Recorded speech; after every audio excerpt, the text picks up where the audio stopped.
The last thing Clara Pierce expected when she stepped into the dusty saloon that sweltering August afternoon in 1878 was to find her entire life about to change over a game of cards she barely understood.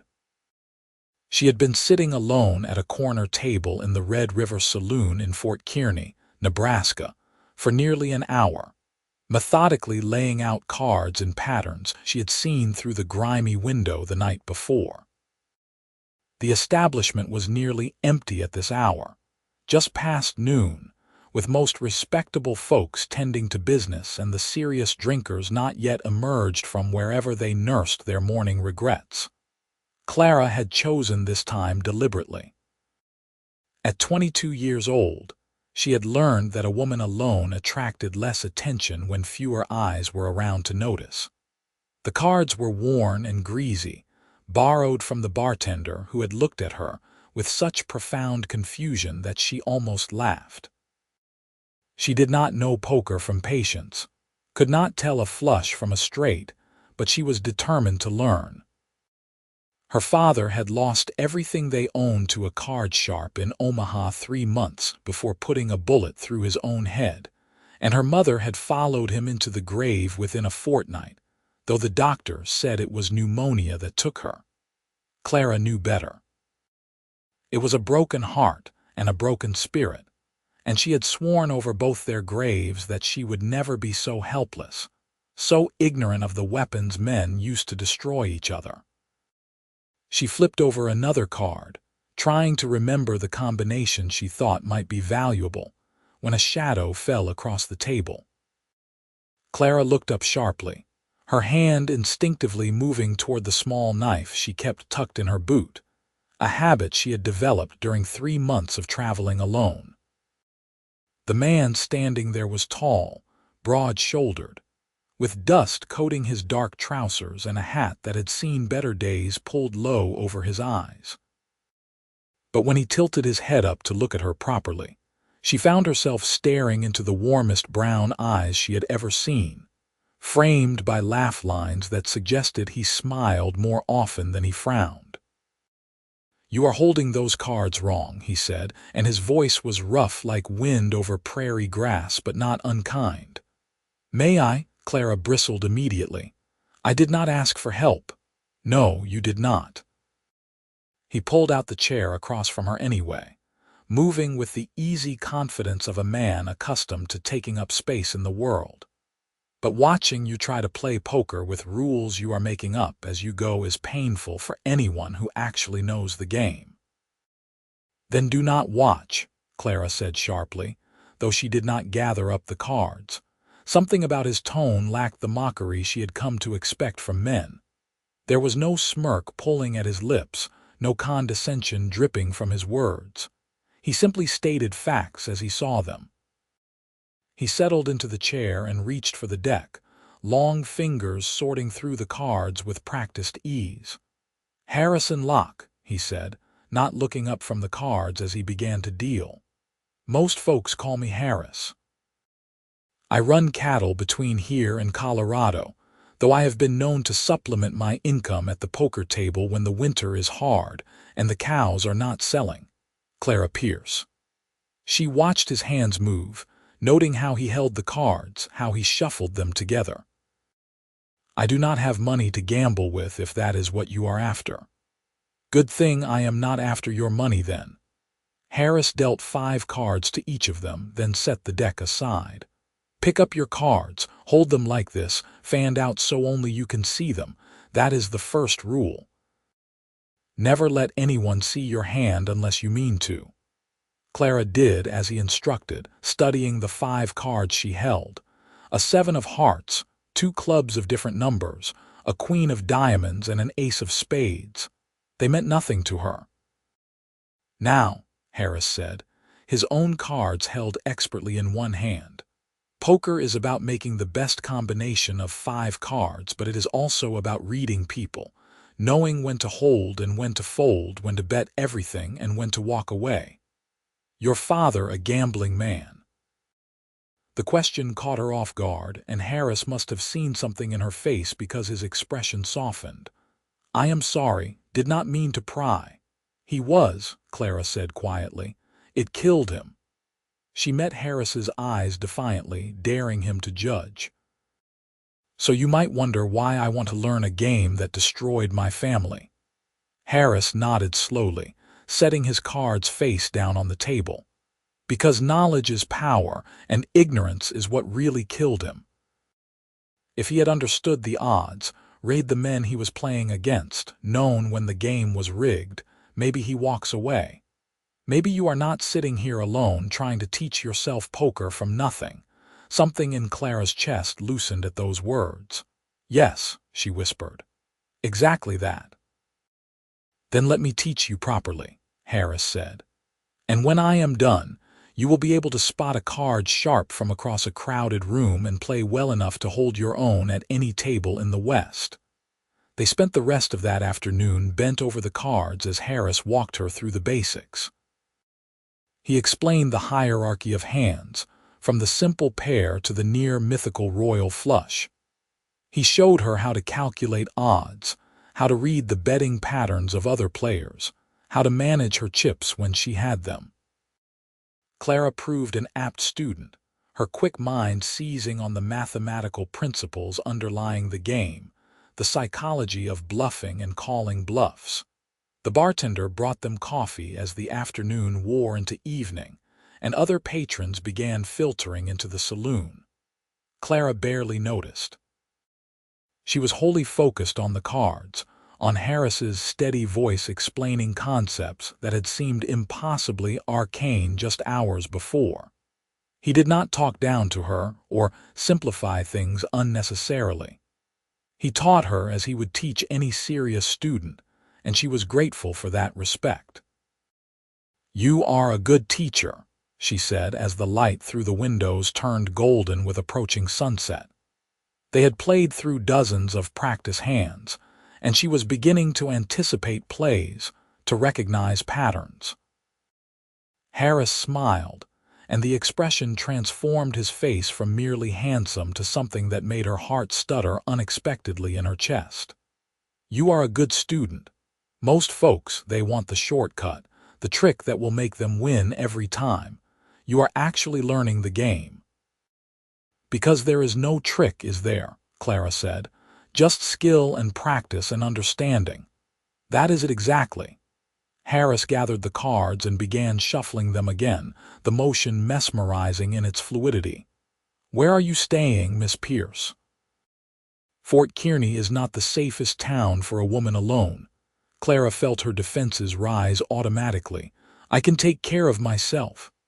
"I do not doubt that for a second," Harris said mildly, "but that was not what I asked." She sighed, some of the fight going out of her. "The boarding house on 3rd Street. Mrs. Henderson rents rooms cheap if you are willing to help with the cooking and cleaning." "That is decent of her," Harris said. "I have a room above the livery stable. Not fancy, but it is dry and the horses do not complain about my snoring." He stood, stretching his back with a wince that suggested long hours in the saddle. "Same time tomorrow. There is a lot more to teach you." Clara looked up at him, this strange cowboy who had appeared out of nowhere and offered her exactly what she needed without asking for anything in return. Suspicion warred with hope in her chest. "Why are you doing this? What do you want from me?" Harris considered the question seriously, not brushing it off or making light of her wariness. "Honestly, when I walked in here and saw you sitting alone, trying so hard to understand something that clearly mattered to you, it reminded me of myself at 16, trying to learn to read from a newspaper I found in a ditch. My mother died when I was 10, and my father never saw the point in book learning for a boy who was just going to work cattle anyway. But I knew that being able to read was power, same as you know that understanding cards is power. A traveling preacher found me one day, sounding out words, and he sat down and taught me properly. Changed my whole life. He settled his hat more firmly on his head and met her eyes with an honesty that made her chest ache. Maybe I am just passing on a kindness I received. Or maybe I like the look of determination on your face and want to see where it takes you. Either way, I want nothing from you that you do not want to give, just the pleasure of teaching someone who actually wants to learn." Clara found herself nodding before she consciously decided to trust him. "Tomorrow then, same time." Harris tipped his hat to her, a gesture that was somehow both courtly and playful. "Tomorrow, Miss Pierce, sleep well." She watched him walk out of the saloon, his long stride eating up the distance to the door, and realized she was smiling. It had been a long time since she smiled. The next day, Clara found herself looking forward to their afternoon lesson with an eagerness that surprised her. She helped Mrs. Henderson with the laundry in the morning, hauling water and stirring the big pot over the fire in the yard, but her mind was on cards and probabilities, and the way Harris's hands moved when he shuffled the deck. Mrs. Henderson noticed her distraction. "You have got a look about you, girl," the older woman said, her weathered face creasing with curiosity. "Met a man." "I met a teacher," Clara said firmly, though she felt heat rise in her cheeks. "He is showing me how to play poker." Mrs. Henderson's eyebrows shot up. "A man teaching a pretty young thing like you to gamble. Clara, you be careful. That is how girls end up in trouble." "He is not like that," Clara protested, then wondered why she was so certain. She barely knew Harris Locke. But something in her gut insisted that he was exactly what he appeared to be. No hidden agendas, no secret prices to be paid later. "They are all like that, honey," Mrs. Henderson said, not unkindly. "But you are a grown woman and can make your own choices. Just keep your wits about you." Clara promised she would. But as she walked to the Red River Saloon that afternoon, she felt light and hopeful in a way she had not experienced since, before her father lost everything. Harris was already there, sitting at the same corner table, and he stood when she approached, another courtly gesture that seemed natural to him rather than affected. "Ready for lesson 2?" he asked, and she nodded eagerly. They fell into a pattern over the following weeks. Every afternoon, Clara would make her way to the saloon and find Harris waiting with the cards ready. He taught her about tells, those unconscious habits people develop that gave away the strength of their hands. He showed her how to control her own reactions, keeping her face neutral whether she held aces or nothing. They practiced different styles of play, aggressive and conservative, learning when each approach made sense. But somewhere between the lessons about inside straights and the proper time to bluff, they began talking about other things.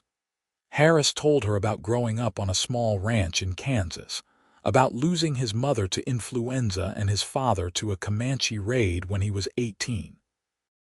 He talked about the years he spent working other people's cattle, saving every penny until he could buy his own small herd. His dream was to have his own ranch one day, somewhere with good grass and clean water, where he could build something that lasted. Clara found herself sharing stories she had never told anyone, about her mother's love of music and how she would sing while doing the washing, filling their small house with melody. About her father, who had been a good man before the gambling fever took hold of him, who had taught her to read and encouraged her questions about the world. About the awful day she came home to find him dead and her mother collapsed beside him, and the terrible, lonely months that followed. "You are brave," Harris said one afternoon after she had finished describing her journey from Omaha to Fort Kearney, most of it on foot or in the back of wagons when she could convince someone to let her ride. "Not many women would have survived what you have been through." "I am not brave," Clara said, uncomfortable with the praise. "I just did not have any other choice. You keep going or you die. That is not courage, that is just survival." "Courage is not the absence of fear," Harris said quietly. "It is doing what needs to be done despite the fear. You could have given up 100 times. You could have sold yourself to survive and no one would have blamed you. but you kept your dignity and your determination, and that takes real strength." Clara felt tears prick her eyes and blinked them back fiercely. "Stop that. You are going to make me cry, and I refuse to be the weeping woman in a saloon." Harris reached across the table and, very gently, covered her hand with his. The touch sent electricity racing up her arm. "You are allowed to have feelings, Clara. You are allowed to acknowledge that what you have been through was hard and unfair and wrong. Being strong does not mean pretending nothing hurts." She turned her hand over under his, lacing their fingers together, and felt something shift between them. It was no longer just a teacher and student sharing a table. It was two people who had survived hard things, who recognized in each other a kindred resilience and determination. "Harris," she said softly, and he met her eyes with an intensity that made her breath catch. "I think I am falling in love with you," he said, his voice rough with emotion. "I did not plan it, and maybe it is too soon to say it, but I am not a man who plays games with feelings. These past weeks, getting to know you, seeing how smart and strong and determined you are, it has been the best time I have had in years. You make me want things I thought I had given up on. A home, a partner, someone to build a life with." Clara's heart was pounding so hard she thought it might burst from her chest. "I think I am falling in love with you too," she whispered. "I was not looking for this. I came here alone, planning to stay alone, to never need anyone again. But you are not like anyone I have ever met. You see me, really see me, not just a woman to be protected or pitied or used. You treat me like an equal."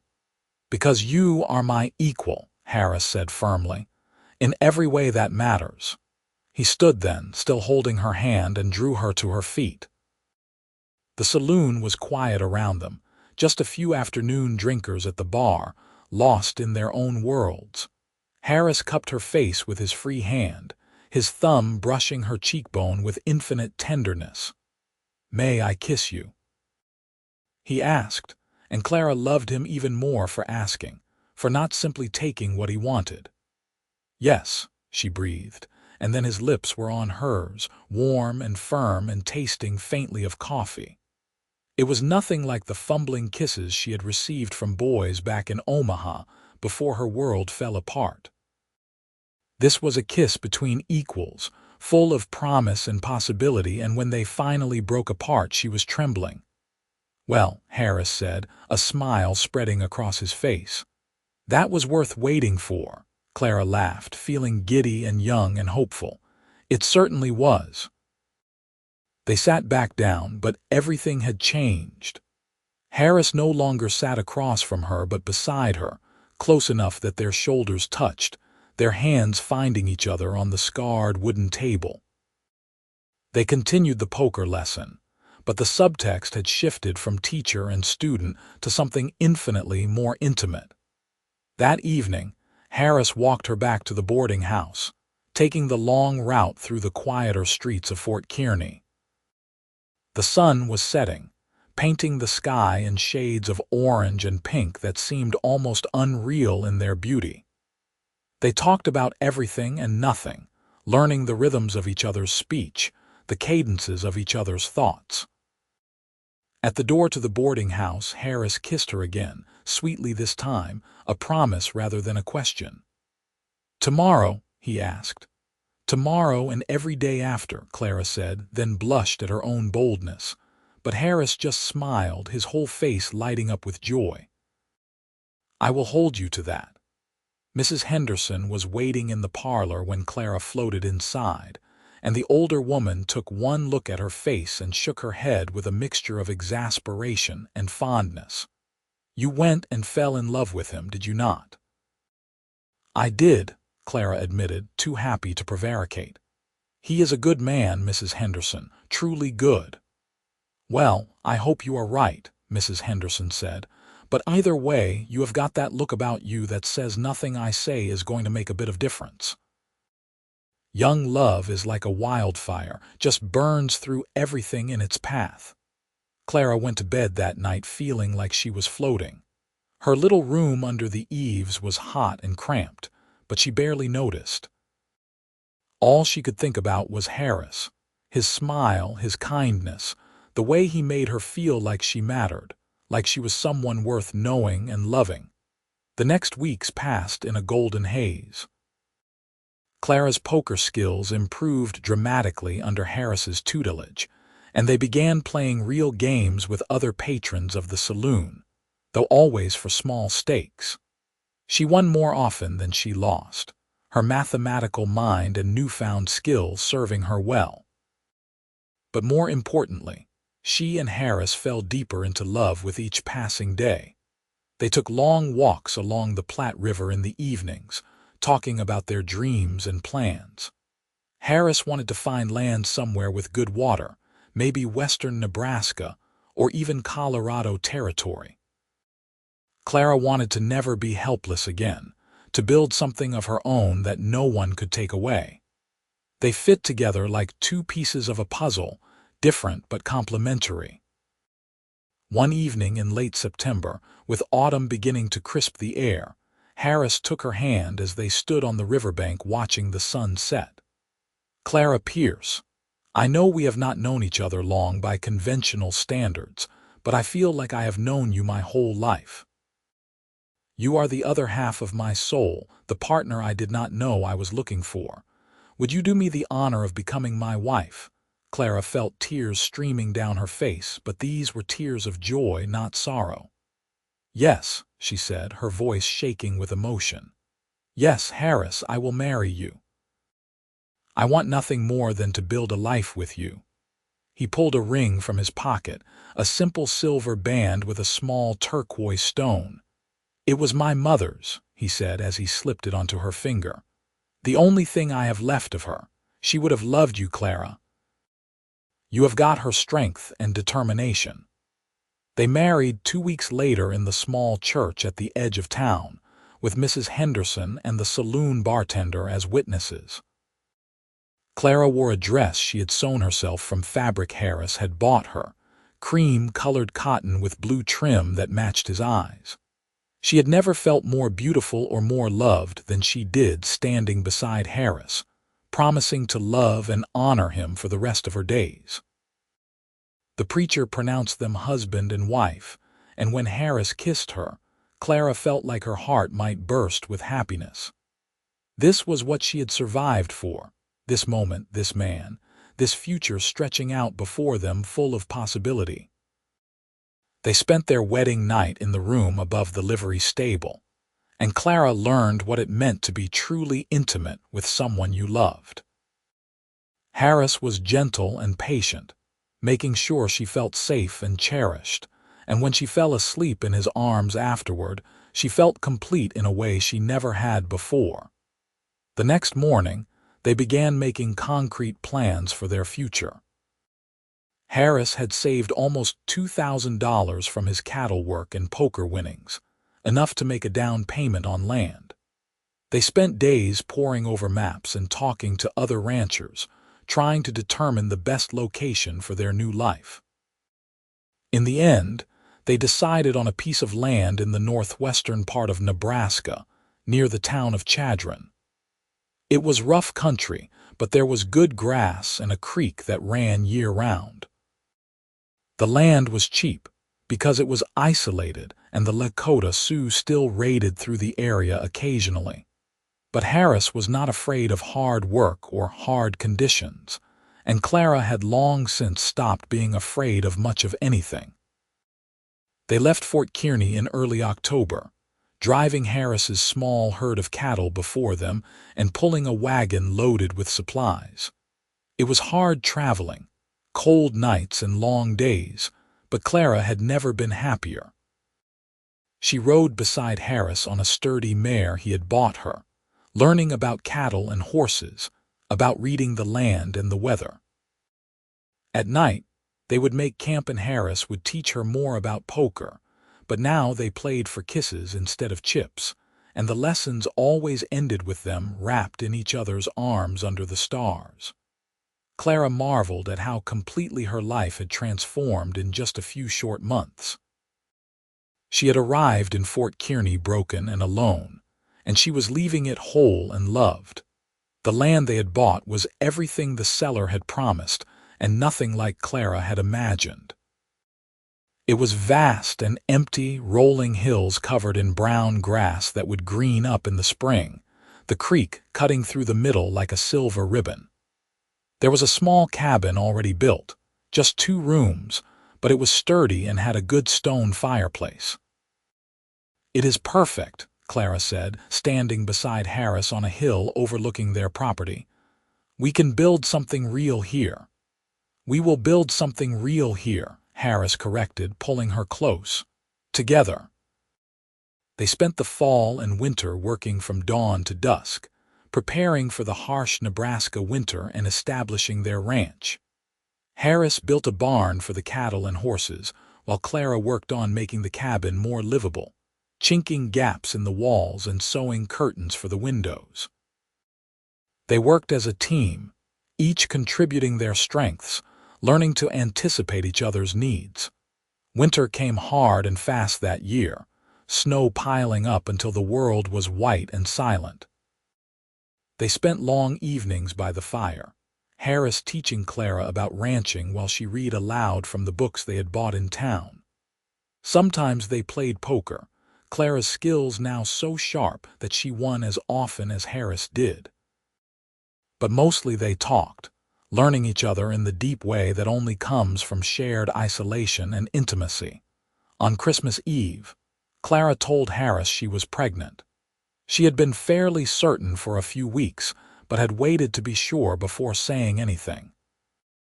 She watched his face carefully, nervous despite knowing he wanted children. His reaction did not disappoint. Harris let out a whoop of joy and lifted her off her feet, spinning her around the small cabin until they were both dizzy and laughing. "A baby," he kept saying, wonder in his voice. "We are going to have a baby." "Are you happy?" Clara asked, though she could see the answer written all over his face.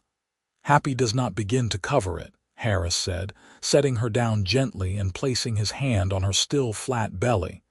"You have given me everything I ever wanted, Clara. A home, a partner, and now a family. I am the luckiest man alive." The winter seemed both endless and too short. Clara's belly grew steadily, and Harris fussed over her constantly, afraid she was working too hard or not eating enough. She tolerated his worry with good humor, understanding that it came from love rather than a belief she was fragile. He had seen her strength too many times to doubt it now. Spring arrived in a rush of green, the prairie transforming almost overnight from brown to brilliant emerald. The cattle, which had survived the winter better than Clara had dared hope, spread out across the land, grazing contentedly. Harris hired a couple of ranch hands to help with the spring work. 2 brothers from town who were glad for the employment and did not seem to mind that the boss's wife could outplay them at cards. In late June, with the prairie flowers blooming in brilliant profusion, Clara went into labor. Harris sent one of the ranch hands for the doctor in Chadron while he stayed with her, holding her hand and wiping her brow. His face pale with fear he tried to hide. But Clara was strong, and when their son was born just after dawn, squalling and red-faced and perfect, Harris cried unashamedly. They named him James, after Harris's father, and Clara thought her heart might explode with love every time she looked at him. Harris was a devoted father, staying up with her during the long nights, learning to change diapers and calm the baby's cries. Watching this strong, capable man cradle their tiny son with infinite gentleness made Clara fall in love with him all over again. The years that followed were full of hard work and joy in equal measure. The ranch prospered, their herd growing steadily. They added onto the cabin, building more rooms as their family expanded. 2 years after James came a daughter they named Elizabeth, and 2 years after that, twin boys they called Thomas and William. The cabin that had seemed so spacious with just the two of them now rang with the sounds of children, and Clara could not have been happier. She never lost her skill at cards. On quiet evenings after the children were in bed, she and Harris would play poker by lamplight, the old deck of cards worn soft with handling. Sometimes they would talk about that first afternoon in the Red River Saloon, when he had sat down across from a lonely woman trying to teach herself a game she did not understand. "Best day of my life," Harris said one evening when James was 10 and the twins were 6. The family gathered around the fire after supper. "Walking into that saloon and seeing your mother sitting there, so determined and brave, trying to understand something that confused her just because it was important. I knew right then that you were someone special." "I thought you were going to try to cheat me," Clara admitted, laughing at the memory. "I was ready to stab you with the knife in my boot." The children's eyes went wide at this revelation. "Mother, you carried a knife?" Elizabeth asked, delighted by this unexpected glimpse of her mother's past. "I still do sometimes," Clara said, meeting Harris's eyes across the room with a smile.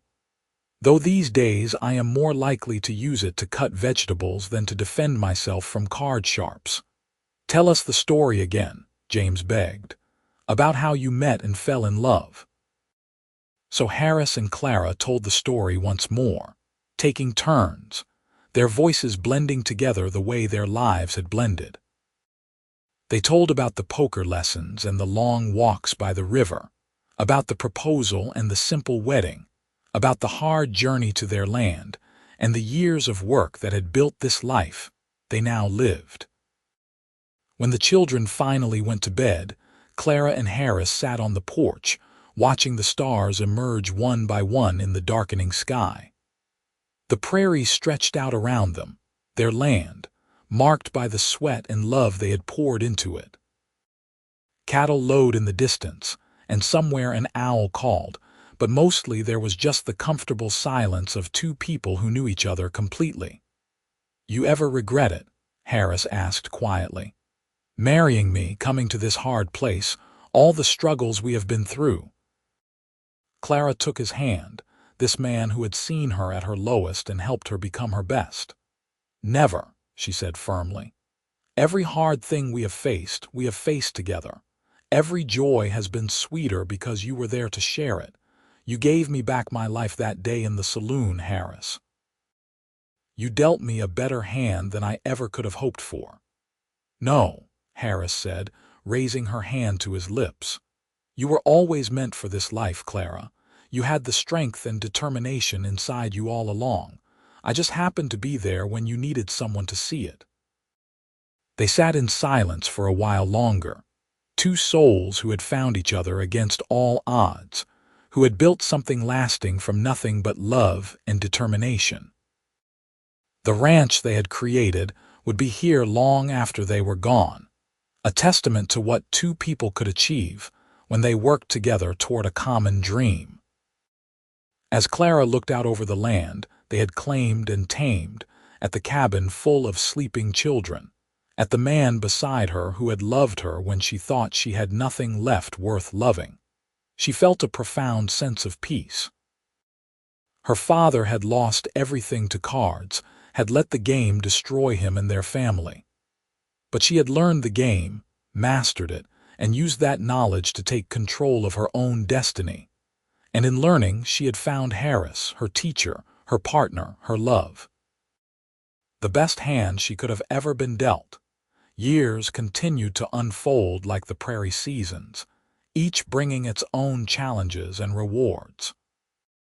James grew into a strong young man who loved the ranch as much as his parents did, while Elizabeth proved to have her mother's quick mind and her father's easy way with animals. The twins were inseparable, always into some mischief or adventure, keeping Clara and Harris young with their energy and enthusiasm. When James turned 18, Harris gave him 50 head of cattle to start his own herd on the ranch. "Your mother and I started with less than this and a whole lot of determination," he told his son. "You have got the advantage of knowing the land and having a family to support you. Build something good, son." James did exactly that, and Clara watched with pride as her firstborn took his place as a full partner in the ranch's operation. He had inherited the best qualities of both his parents, Harris's steady capability and her own fierce determination, tempered with a kindness all his own. Elizabeth, at 16, announced her intention to become a teacher. "There are children out here with no schooling," she said earnestly. "I want to teach them to read and write and do mathematics. Everyone deserves the chance to learn." Clara supported her daughter completely, remembering Harris's story about the preacher who had taught him to read. Knowledge was power, and Elizabeth wanted to give that power to others. It was a worthy calling. The ranch continued to prosper. Harris proved as good a businessman as he was a rancher, and he invested their profits wisely, buying more land and better breeding stock.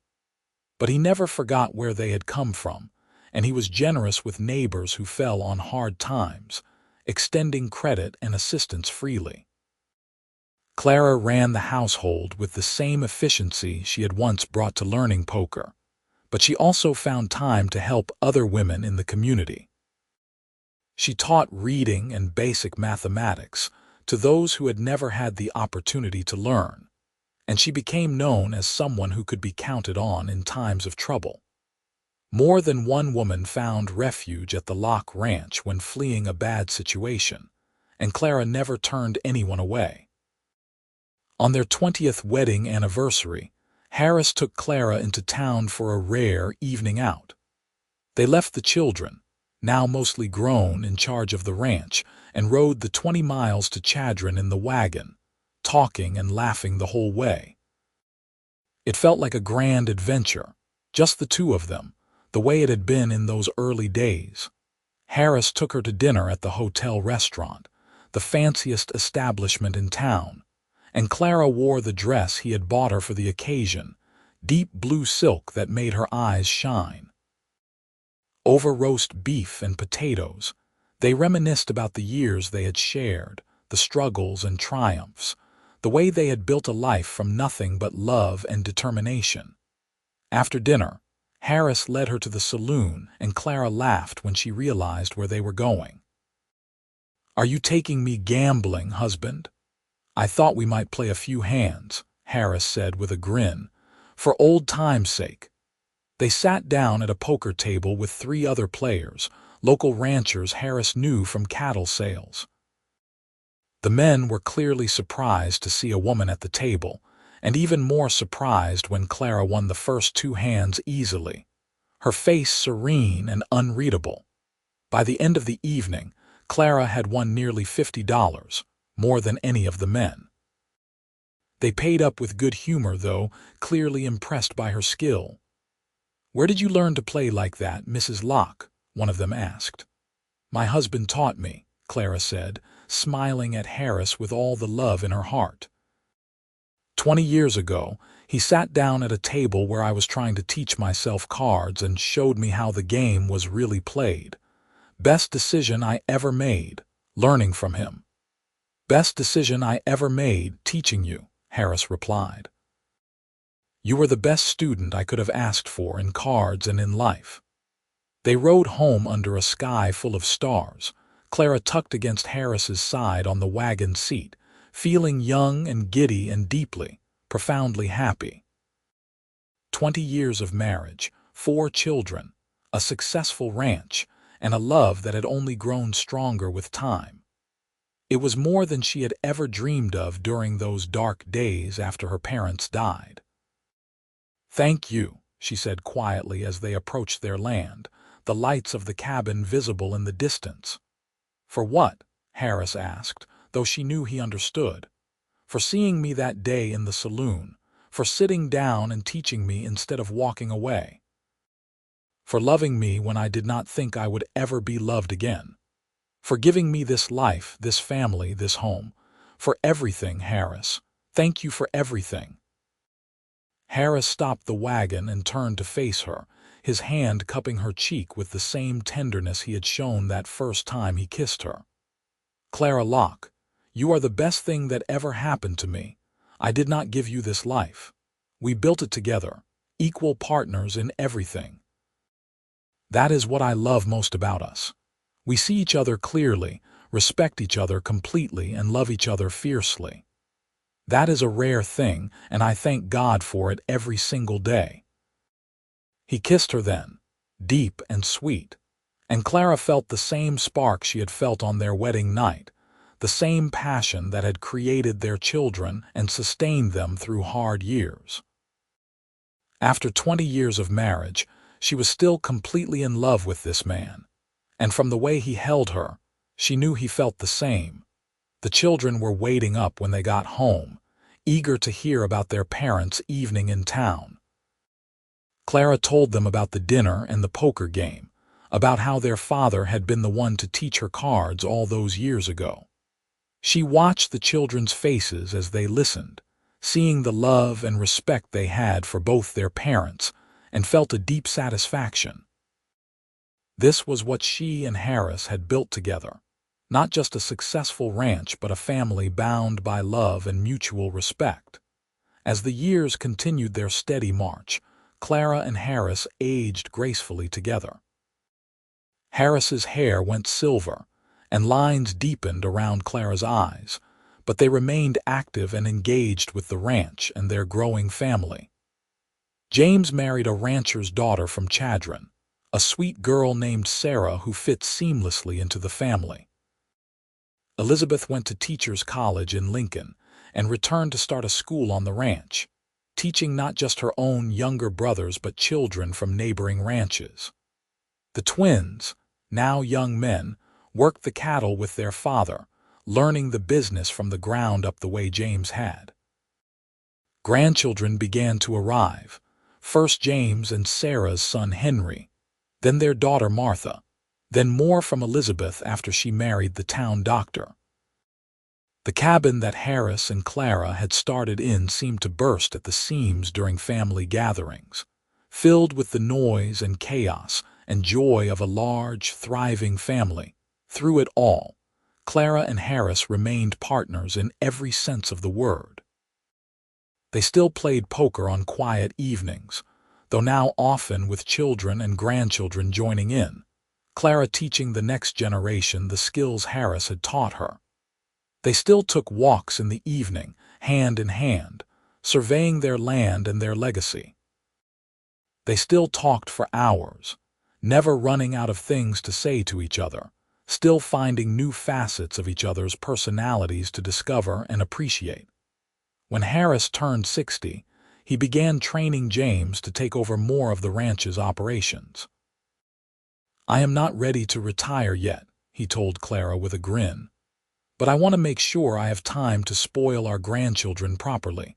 That is a grandfather's privilege." Clara, now 58 and still sharp as a tack, agreed completely. They had worked hard their entire lives, and while they both still enjoyed the ranch, there was something appealing about having more time to simply enjoy their family and each other. On a warm evening in late summer, with the prairie grass golden in the setting sun, Clara and Harris sat on their porch watching their grandchildren play in the yard. James and Sarah's youngest, a boy of 5 named after Harris, was trying to rope fence posts while his older siblings encouraged him. Elizabeth's children were helping their mother plan lessons for the fall term, books spread across a blanket under a tree. The twins were working with their father's prize stallion, patient and focused. "We did good, did we not?" Harris said, his hand finding Clara's as it had thousands of times over their decades together. "We did better than good," Clara said, squeezing his fingers. "We built something that will last long after we are gone. Not just the ranch, but the family, the values we have tried to instill in our children and their children. Honesty, hard work, kindness, respect. Those things matter more than land or cattle." Harris pulled her close and she rested her head on his shoulder, breathing in the familiar scent of him, leather and hay and sun-warmed skin. "I love you, Clara Locke," he said softly. "More today than yesterday and less than I will tomorrow." "I love you too," Clara replied, her heart full to overflowing. "You gave me a better hand than I ever dreamed of, Harris. You gave me everything." "No," Harris said, echoing words from decades before. "You always had the cards you needed. I just helped you see them clearly." They sat together as the sun dipped below the horizon, painting the sky in shades of gold and pink and purple. Two people who had found each other at exactly the right moment and built a lifetime of love from that chance encounter. The ranch would continue. Their children and grandchildren would carry on their legacy. But here, now, in this perfect moment, there was just the two of them, still completely in love after all these years. Clara thought back to that desperate young woman who had walked into a saloon in Fort Kearny, trying to teach herself poker from nothing, trying to understand the game that had destroyed her family. She had been so broken then, so alone, so certain she would never feel safe or loved again. And then Harris had sat down across from her, and everything had changed. He had taught her the game, yes, but more importantly, he had seen her, had recognized her strength and intelligence and determination, had fallen in love with who she was, not who he wanted her to be, had offered partnership instead of protection, respect instead of pity. And together, they had built this life, this family, this enduring love. As full darkness fell and stars began to emerge, Harris and Clara finally rose from the porch and went inside, where their family waited with dinner and laughter and love. Their journey had started with cards dealt at a dusty saloon table, but it had led them here, to this place of belonging and joy. They had faced hard times and good times, struggles and triumphs, always together, always partners.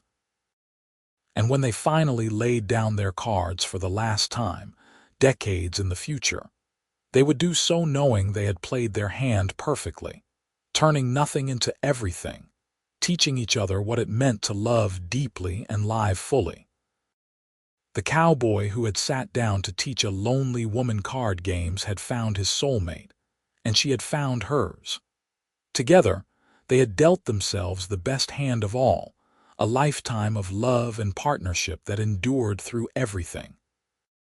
Their story became legend in northwestern Nebraska, told and retold by their descendants, the tale of how a desperate young woman and a kind cowboy had found each other over a deck of cards and built an empire of love that lasted generations. And at the heart of it was a simple truth that Harris had known from the very beginning. Clara had always been strong enough, brave enough, smart enough. She had always held winning cards. He had simply helped her recognize the hand she had been dealt, and taught her how to play it with skill and confidence. The rest, as they would tell their grandchildren on countless evenings to come, was simply a matter of playing the game together, always partners, always in love, always dealing each other better hands with each passing day.